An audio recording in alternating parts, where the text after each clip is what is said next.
Good morning mga kabungads. Let's eat. For today's breakfast is nagprito ako ng Shanghai. Tapos pritong tuyo.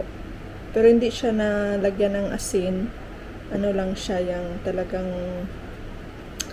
hiniwa lang siya tapos bilad sa init. And yung aking adobo. Kasi habang tumatagal, sumasarap siya. And of course, ang ating coffee. Mainit na coffee. It's brunch time actually. Kasi ano na siya. 11 o'clock. Nag-12 na. So, brunch time na. Isang beses lang ako kumakain ng kanin sa isang araw.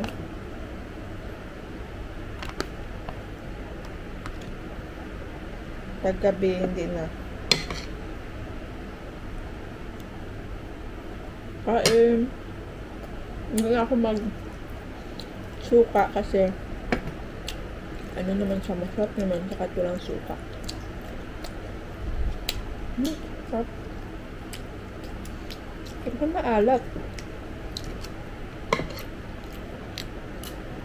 Nagdala lang pala siya ng konting asin tapos bilad. Kaya isa pa pala.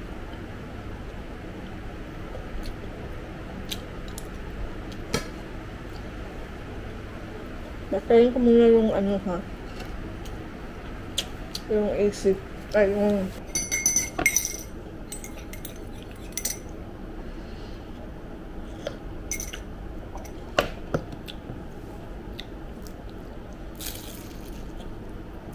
madadagdag sa aking subscribers. Thank you so much.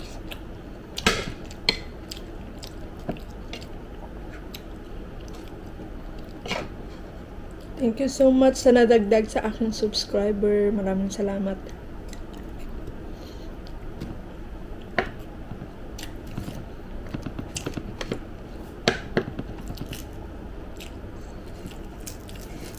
Seafood ang laman.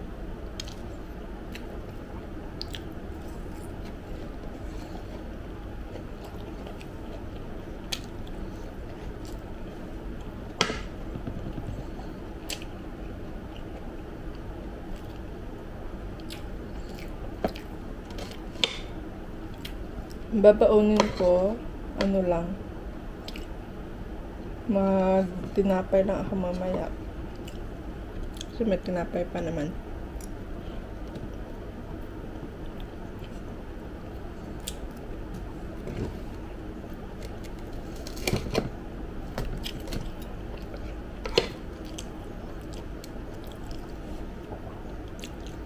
Ano bang kwento natin ngayon? Nakwento ko naman yung ano, 'di ba? Kung paano ako punta dito sa ano, sa UAE.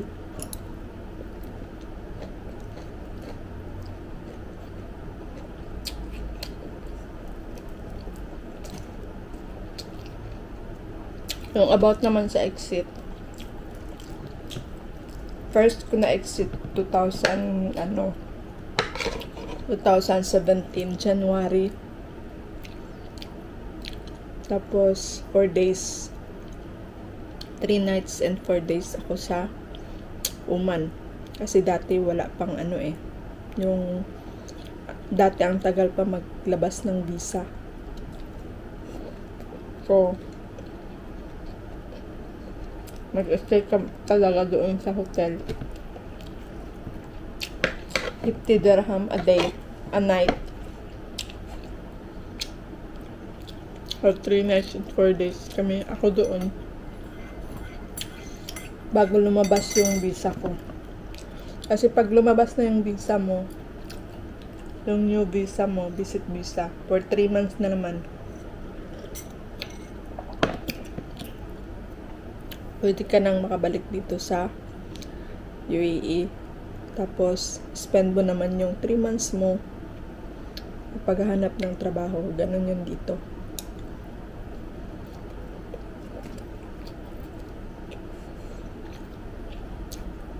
Tapos nun, ang first exit ko, doon ako nag-apply ng cleaning. Then after 2 years na sa cleaning, hindi na ako nag-renew. Hindi ako nakauwi ng Pilipinas. Yun yung first 2 years ko dito sa cleaning. Kasi kung nag-renew ako, makabakasyon ako ng Pilipinas. Pero hindi eh. Hindi ako naka-renew. Ang nangyari, nagpa-cancel ako. Tapos may 1 month, 1 month grace period. So, ginamit ko yun ng part-time lang habang di pa ako nakakita ng trabaho.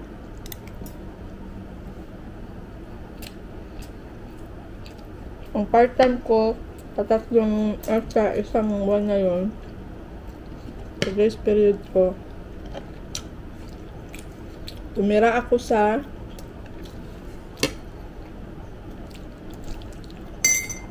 Satwaday.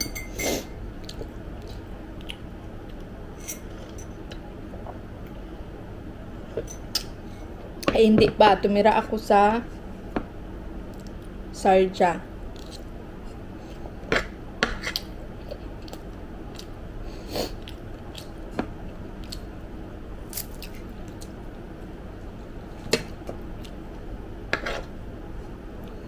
Part-time lang din ako. Ang part-time ko is maggawa. Yung ang gawa is yung parang ano siya, yung magsaserve ka ng mga tea, juice sa mga kasal, mga bisita.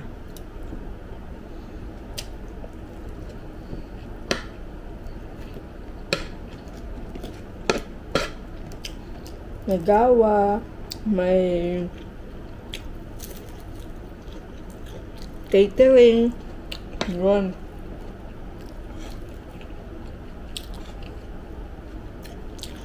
Tapos, babysitting din ako. Yung pangalawang exit ko, yung natapos na yung grace period ko sa cleaning, yung pag-design ko sa cleaning company, nag-exit na naman ako another 3 months. Part-time lang din. Then, pagkatapos ng another 3 months na hindi pa ako nag-exit na naman ako.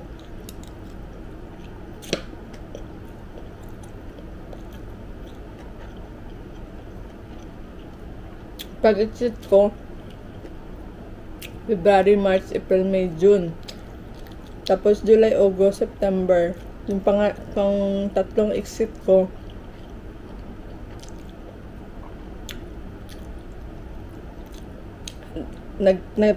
yung pangalawang exit ko pala, doon ako nagtira sa Satwa.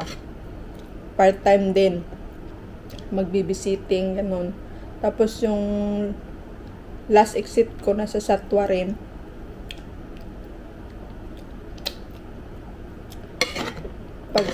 Pagka-exit ko B2B na, yung first 3 exit ko, maliban sa first 3 exit, after ng 2 years, 2 exit is A to A, border to border. Or yung last exit ko na talaga, B2B na siya. Bago ako, nagamit ko lang ata is 1 month ang nagamit ko sa yung last exit ko, ang nagamit ko sa visa ko is 1 month. Tapos pinasok ko ng kaibigan ko na nagtrabaho sa school. Doon ako nag-umpisa na nagtrabaho na sa school. At hindi ko rin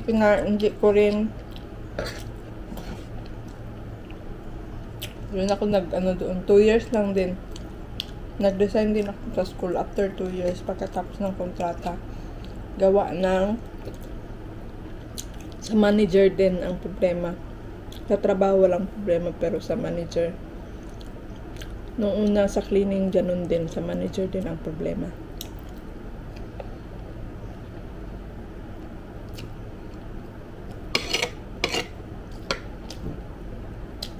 Kasi yung una sa cleaning company, ang manager namin is Pilipina. Tapos yung sa school naman, Syrian. Grabe. Alam nyo, wala sa trabaho, wala problema ang mga may-ari ng company. Ang may problema is yung manager. Yung nakaano sa inyo, sa department nyo, ang mahawak sa inyo. Yun ang may mga problema. Nakakala mo mga tagapagmana ng kumpanya, mga manager lang naman sila. Pero kung itrato yung mga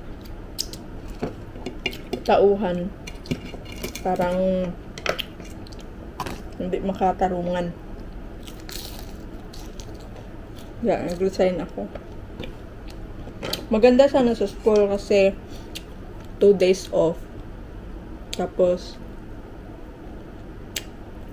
pwede pa ako maka-part-time. Nag-part-time ako. Doon ako nag-umpisa sa school. Doon ako nag-umpisa nag-part-time ng video sa kasal, videographer.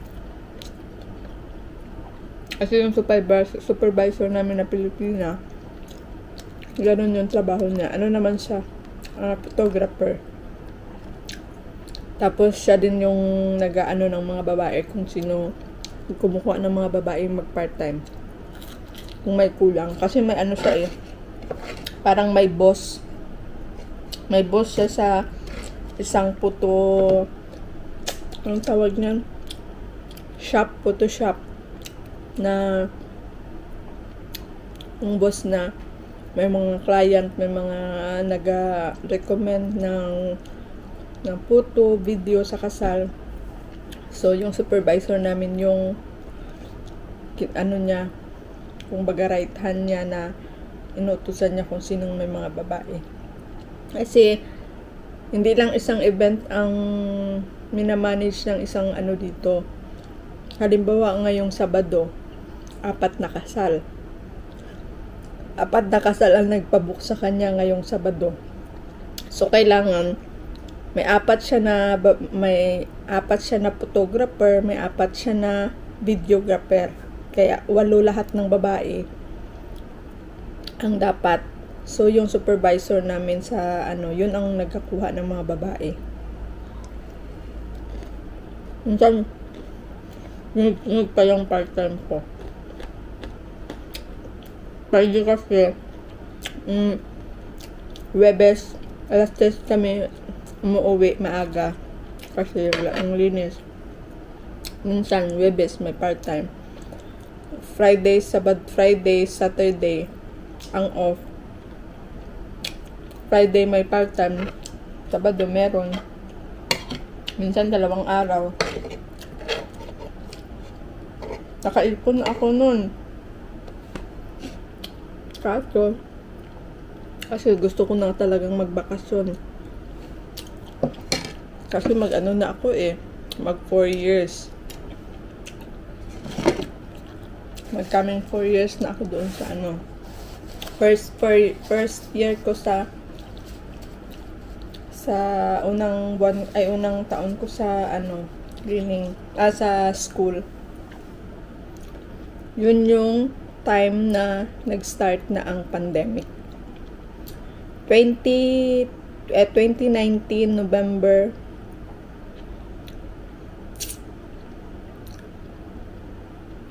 2019 November ako pumasok, nag-umpisa sa RISS sa school.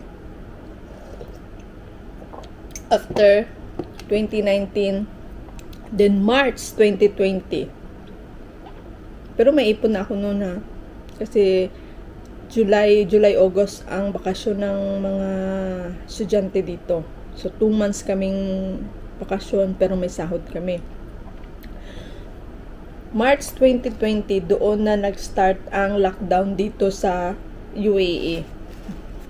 So, yun na din yung panahon na wala nang, marami nang natanggalan, marami nang walang trabaho, natanggal sa trabaho, yung ganun. Tapos marami na rin nag-close ng mga store, mga company dahil sa lockdown. Pero yung school namin is online lang, pero sinasahuran din kami kahit wala kaming trabaho kasi paano na lang kami magbayad ng mga ano namin, diba? Ng mga tawag nito, sa bills, sa rent, pagkain namin, diba? Kahit papano that time, mga ilang buwan din kaming hindi pumasok sa bahay lang kasi bawal man pumasok. Tapos kung makita ka, tapos may curfew na rin nun. Ang higpit nun dito dati. Kasi marami talagang mga nawala ng trabaho. Pasalamat lang kami nun kasi kahit hindi kami nakapasok sa school, sa trabaho, may sahod kami every month ng 1,000. Di okay na yun, pang bayad ng bahay. At doon na rin nagsimula na nagasto ko na rin yung ano ko, yung naipon ko na dapat ibakasyon ko ng July or August. Makauwi ng Pilipinas. First time na makauwi. Kaso, hindi ka rin nakauwi kasi makauwi ka man, mahigpit ang ano, sa Pilipinas, pati dito. Pagdating mo doon sa Pilipinas, i-quarantine ka ng 14 days. Or 15 days, ganyan. Or mahigit pa, depende. Tapos, 1 buwan lang ang bakasyon mo. Pagdating mo sa Pilipinas, bago ka makauwi ng probinsya mo, quarantine ka pa ng 15 days. Another quarantine na naman, 15 days pagdating mo ng province mo. So, ano na lang ang ibakasyon ko. Tapos, hindi ka rin makalabas.